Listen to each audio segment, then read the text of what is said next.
So, how do we help our teams reach their full potential without burning out? My name is Chester Elton. I'm here with my wonderful friend and co-author, Adrian Gostick. Well, thank you, Chess. Yeah, we all know it's a delicate balancing act to generate better performance from your team. To retain talent, all without inducing higher levels of stress and anxiety. That's what we're going to examine today. We hope the time you spend with us will help reduce the stigma of anxiety at work and in your personal life. And with us today is our dear friend, Bob Glazier.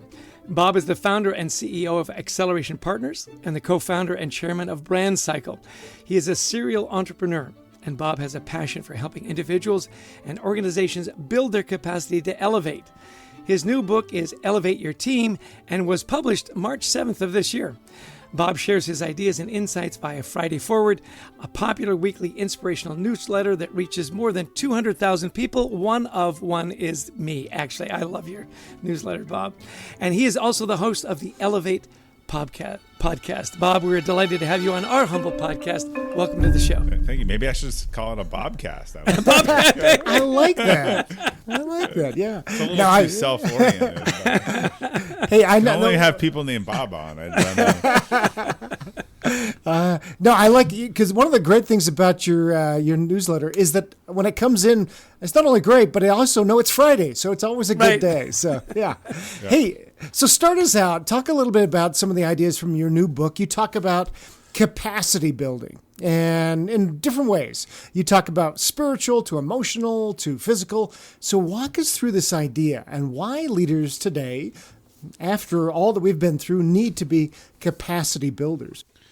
Yeah, so I took the same framework from Elevate, and I talk a little bit in the opening book about how realizing, kind of having this epiphany, because I was struggling with a work problem and realized I had sort of already developed this framework of spiritual, intellectual, physical, and capacity. How do we make ourselves better holistically and our people better holistically and get the work benefit of that and then get the benefit outside of work? And I know a lot of people really kind of embrace that from Elevate and have thought a lot about that as a leadership development kind of framework. And that was how it was sort of identified. It's interesting because timing, sometimes timing is everything. If I had written this book 2 years ago, I wonder, if the reaction might have been different. But, we're looking at a world now where we're coming off this kind of steroid era of growth infused by a lot of free money, which I just don't think is coming back.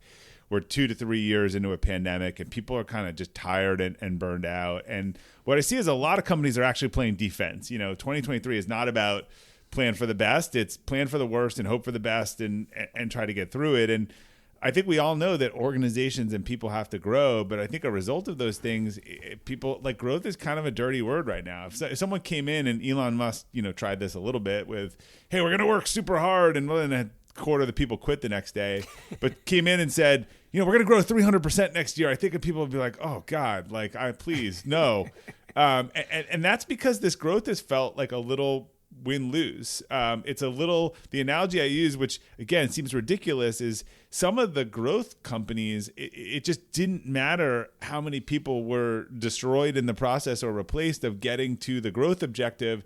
That's kind of like if NASA sent a spacecraft to Mars and all the astronauts died on it. No one's going to be like, it made it to Mars, right? Everyone's dead, but the craft made it. It doesn't actually make any sense. So I think the framework is really interesting in terms of how do we think about these things as team and organizational principles so that we can focus on getting back to growth. But growth, if you picture a wave, and you can see this, but the audience can't, like how do we get our people riding on the wave and not crushed by the wave of growth? And I think I try to share a blueprint for that, from helping your leaders orient around their values and figuring out what they're good at in spiritual capacity, to developing a cultures of feedback and learning and growth, which is what a lot of people want, to restoring some boundaries in the workplace now that we all have hybrid work and work from home, and understanding that people need a break in physical and mental capacity. And then in emotional, what does it look like for an organization that's really embraces psychological safety holistically and focuses on the things that it controls and teaches people to focus not on the, to stop worrying about the things outside the organization's control. Yeah, so you covered a lot of stuff there. I love the wave analogy. I grew up in British Columbia right by the ocean, and the undertow was the thing you always worried about. Nice wave, undertow, that'll kill you, right? So you talked about leaders coming close to burnout, teams coming close to burnout, and building that culture. So walk us through, how do you build that culture that doesn't push people to the brink?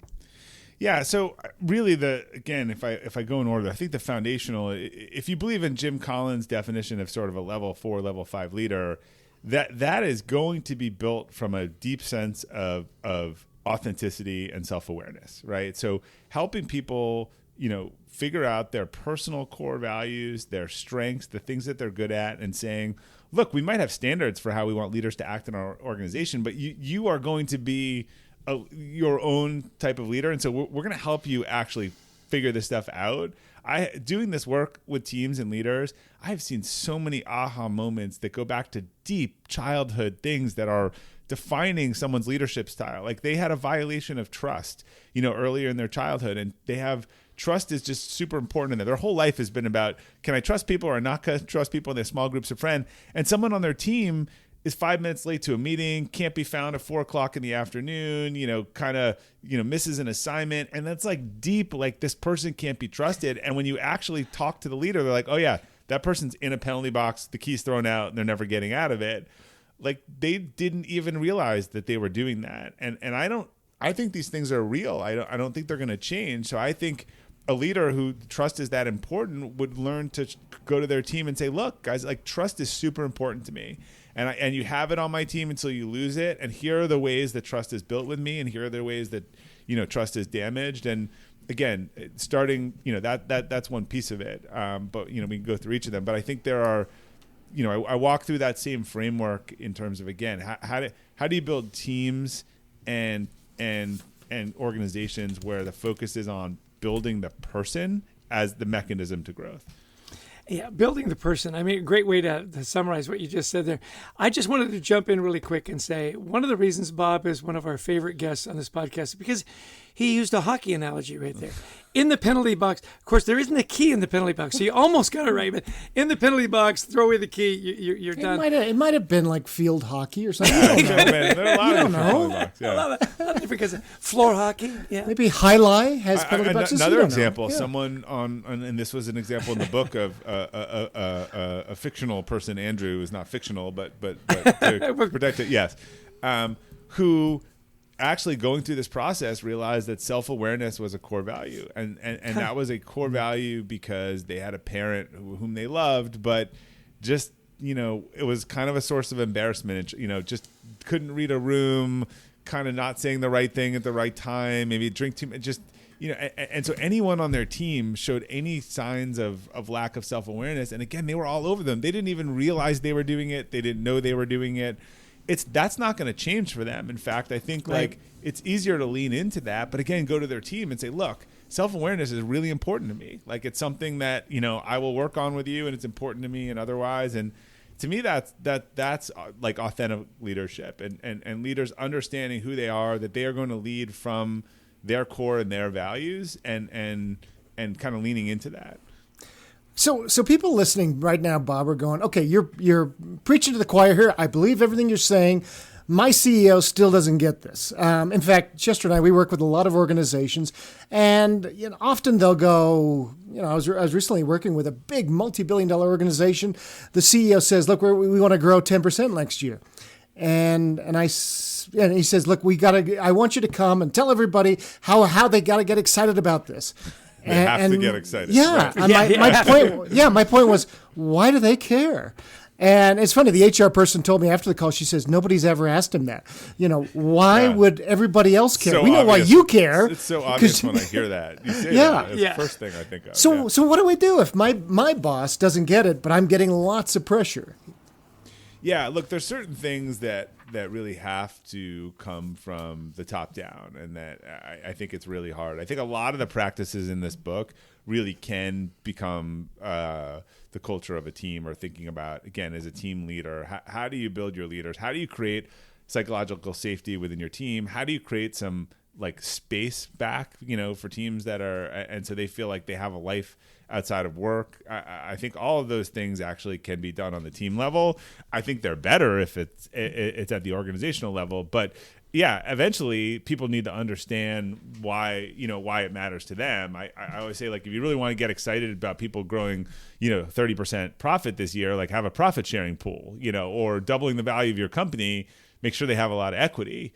Again, back to Elon Musk, I think one of the reasons why the playbook didn't work was like, look, we're not putting anything on the moon. We're not building cool new cars. Like, what are we getting excited about? Making you more money? Like, like, you're the richest guy in the world. It's not fundamentally interesting to us. So, this goes into some of my other books, but I think you need to have a compelling vision for the team. You need to have values and why people want to be part of it. Some of this work, though, this is the ultimate. I hate the word win-win because it's so trite. I wish someone could replace maybe mutually beneficial outcomes, which sounds boring and super beneficial.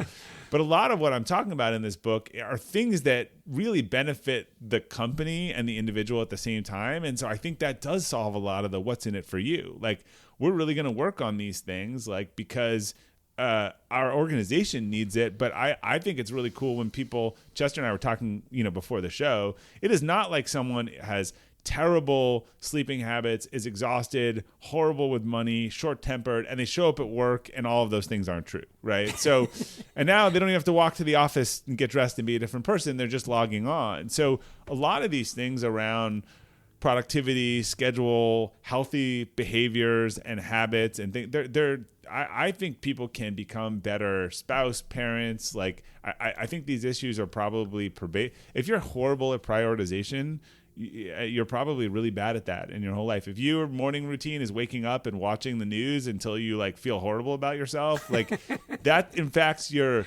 there's no way that doesn't impact your work day and your personal day at the same time. Yeah, what you put in your brain first thing in the morning really is it's important. Like food, yeah. Yeah, absolutely. So you talked about psychological safety. We talk a lot about, mental safety. Yeah. And how that influences cultures as well. So in other words, why should leaders care more about the effect that they're having on their people's well-being? You talked about that a little bit.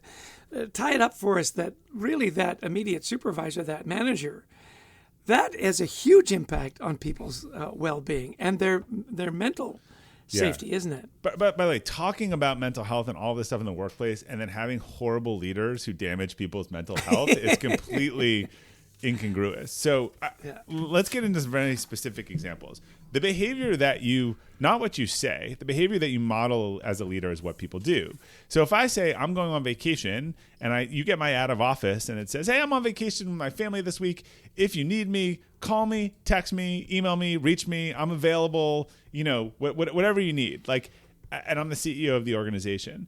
That sends a clear message to everyone else that a vacation is not a vacation and you are expected to be available. There was another email I saw from someone who managed a venture fund who said, I'm going on vacation this week. This time is really important to my family. If it's a real emergency, text my wife and she'll know how to reach me or email me at interruptmyvacation@firstround.com. So I love it. That's a leader who's signaling to their team that, like, your time off is your time off. And again, I believe, and I think the data would show that people working like crazy and not having a break, they're going to be more exhausted. Like, they're not as good. So like, restore that separation. Similarly, super easy tactic, talk about it in the book. For the last 5 years, I have used delay delivery on emails, most of the emails that I send out of work hours, particularly if they are to people, and I don't mean this pejoratively, but subordinate in the organization. Because I think if the CEO sends a junior person an email on a Saturday, like, they feel a need to respond, right? So anything that I send on the weekend, or if I want to delete my emails out on a Saturday morning, it all goes out at 8 or 9 a.m. on Monday morning. The upside of that is that I can be sound asleep at 8 a.m. on Monday morning, and I look like I'm cranking away productivity. But I think people, they appreciate that. They appreciate a little bit of, like, this isn't urgent. It's all the time.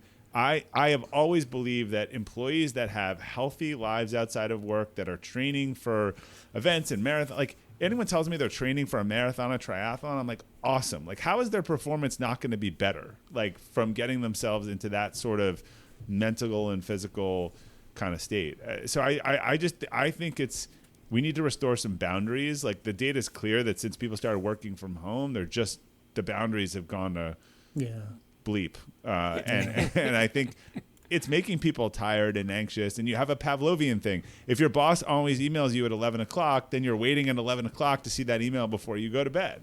Right. Absolutely. And I've been telling Chester to get ready for a triathlon, but he just won't, because he will perform better. I know that. Yeah. Hey, Bob, how do people learn more about you and your work? Where would you send them? Everything's all integrated now. There's a shortcut to the book at EYT, Elevate Your Team, EYTbook.com, but they can go to robertglazer.com, and that's got books and podcasts and Friday Forward and all that good stuff on it. Awesome. Good. Well, you've been talking a lot about leaders, and now let's turn it a little bit to the team members, because they play a role too in this idea of elevating the team, being a good team member. So walk us through a few things. If you were sitting down with somebody new on one of your teams, tell us what is expected of a team member and able to elevate and build capacity around each other. Yeah, look, I think they need to do their part, particularly around learning about, if you create a culture that's psychologically safe, then you want to speak up, right? They need to create the separation. Look, one of the reasons why a lot of people can't take a vacation is because they've created everything to go through them. But look, these things also go through cycles. Liz Wiseman, I just talked about this on my podcast. I think she had some of the best advice. Like, look, we're in 2 years ago was a very employee-led, cycle. I think things are going to get a little tougher. And I think her advice is, right now, if I was an employee in any organization, I would be finding out what the most important things are, and I would be working on those, whether I had permission or not, right? I'd move away from I want to work. I was on a panel 2 years ago with someone, this is probably at the height of the Great Resignation, and they said, what do you think is the outlook for 2022 and people want in the workplace? And I said, look, I think flexibility is going to be a key thing that people are going to look for. But our culture has always been flexibility plus accountability, not one and the other.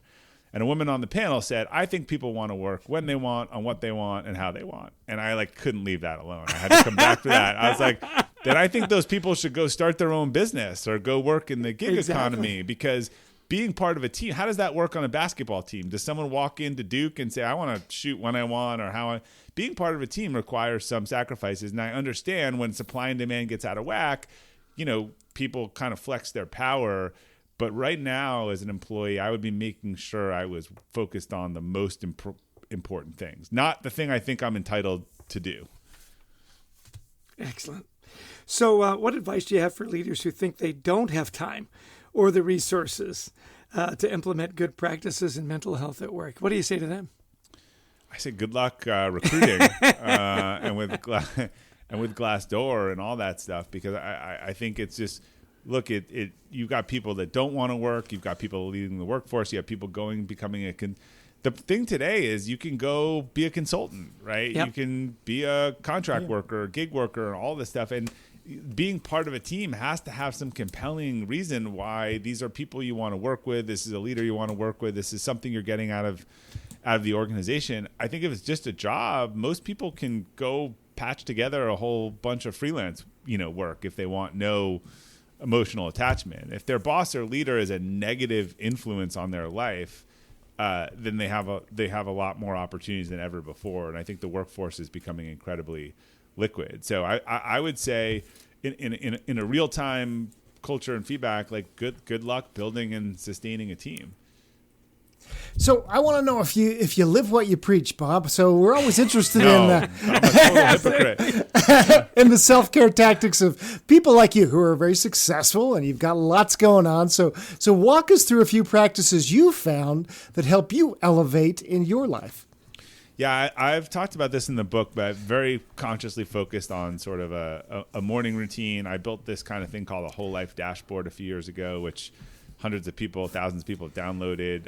It's free on the website. But I take sort of the organizational principles of what are the values, what are the long-term goals, what are the quarterly goals, what are the priorities, and I look at that every morning, and I go through it, and I realign, in the same way, we hear Marshall, like one of the most disciplined people in the world, Marshall Goldsmith, has this person call him every night, to hold him accountable. Did he do the things these days? Like, I think reallocating. So I try to have that morning routine. I go over my one-sheeter. I look at the values. I look at the quarterly things. I look at the 3-year. And the goal is, what are the 3 things that I need to get done today? Like, that help push towards all these things I said that are most important. So I really try to have that process. I'm also a believer in the concept of time blocking. Why I've never used Calendly or any of those things is that, like, that doesn't work with my thing of, like, you can't have control of my calendar and whenever you want. Like, I think you put the most important things first on it's like the rocks and pebbles. So there are times when to meet, there's times whatever, but when those times are done, I don't just remove more time. Like, if you want to work out, like, put it in your calendar. It's never just going to happen. So I sort of work my calendar from the big boulders, whether that's family or priorities or elsewhere. And then I let the other stuff kind of fill in the sand. And I don't schedule 100% of my time. When the time that I want to sell is sort of done for the week, and I need a lot of that time for quiet and work and whatever, I really do protect that. That's excellent advice. So our time has run out. It's gone fast. I knew it would. If there were 1 or 2 things you wanted our listeners to take away from our talk today, our little session, what would those 2 things be? Yeah, look, there's a lot of stuff in the book. When I do this keynote related to this conversation with organizations, I think sometimes there's like an overwhelm of, like, how do I do all this stuff? I'm less of a believer in someone who leaves reading my book or things that I'm going to go change everything, right? And one of the exercises I have them do is, like, what is one thing in each of these areas that you could do next week? And maybe if you do that and you see a result, you'll do more. So I'm a much bigger believer in the people who are going to make a bunch of 1% improvements that declare they're going to change everything at once and kind of start all over. So again, I think in this book, there are a lot of very specific, tangible things I think you could do tomorrow if you wanted to start making some improvements. And then maybe when you see the value of those, it makes you want to kind of do some more things. So you don't have to. It doesn't have to be some big, grandiose effort in order to start making improvements in these areas. Excellent. Hey, listen, it's been great, Bob. He is the author of multiple best-selling books, Elevate, which is one of my favorites, and now Elevate Your Team. Go to his website, download all his free stuff, and sign up for his Friday newsletter. It will lift you into the weekend, I promise. Bob, thanks so much for your time. Thanks, Chester. Thanks, Adrian.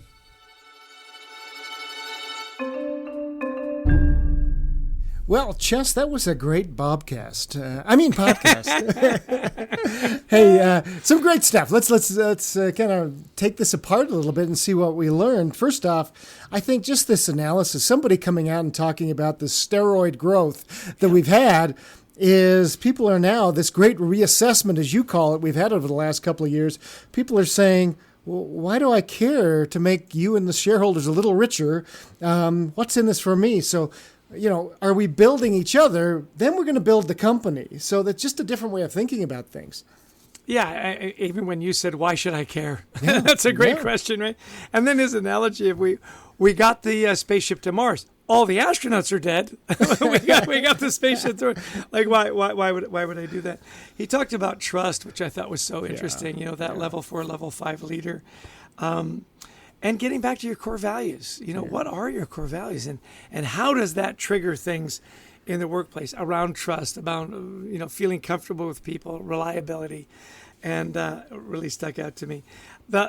My favorite part of the interview, though, was that he said, the leader said, it's not just what you say, it's what you do. Yeah. And if you're a leader and you say, I'm on vacation, you can get a hold of me here, here, and here. Yeah. Is he really on vacation? To the guy who says, if you really need to here's my wife's cell phone number, text her, and she'll let you know what the deal is. I'm going to use that. That is beyond genius. I think that is genius. Yeah, no, I love that. So terrific stuff, too. And then I think, getting to this idea, Bob gave a lot of information on what leaders can do. In our book, Anxiety at Work, it was for leaders. And yet sometimes we forget to help employees understand, the team members, okay, what can you do in this culture that'll help create psychological safety? So, first off, make it very safe. In fact, expected behavior to speak up. Don't hoard information. So many times we can't go on vacation because I'm the only one who knows how to do this. Right. That shouldn't go on, right? And I love this idea of find out what the most important thing is and then do that, even if you're not supposed to. Right. That he said, look, we've always had flexibility with accountability. Yeah. And his analogy of the shift from people want to do what they want to do from where they want to do it. And he says, how would that work on a basketball team? And it's kind of funny that, Kyrie Irving actually tried to do that with the Brooklyn Nets, and it didn't work, and it caused incredible dysfunction. So great analogy there. My last takeaway is he's a big fan of time blocking. Whether it's for family or, just taking a break during the day, and make sure that you make time for yourself and that you don't burn out, and make sure your people are developing in their personal lives, because I love it when I hear somebody's training for a marathon. Yeah. How is that not going to make them a better employee? Yeah. So, that whole life approach that he does so well. I love learning from Bob Glazer. He's just so clever, so succinct. And he's funny. And there's no guile with Bob. Right. He just tells you as it is. He's going to tell you if you've got asparagus in your teeth. And he does that, so well. So we want to thank Bob for being on the show today. For all of you who've listened in, to our producer, Brent Klein, to Christy Lawrence, who helps us find amazing guests like Bob Glazer. If you like the podcast, please share it. And we'd also love you to visit our website, thecultureworks.com, for a bunch of free resources. Yeah, and buy our books, Anxiety at Work and Leading with Gratitude. We'd love to have those in your hands as well. And we love speaking to audiences all around the world, whether it's in person or virtual. I think we've presented like 45 different countries at this point. So give us a call. We'd like to talk to you and your people, whether it's culture, emotional and anxiety at work, gratitude, and building great teams. Well, as always, thank you so much for tuning in. We so value your time, that you would take the time to spend it with us. So, Adrian, bring us home. Well, thanks everybody for joining us today. And until next time, we wish you the best of mental health.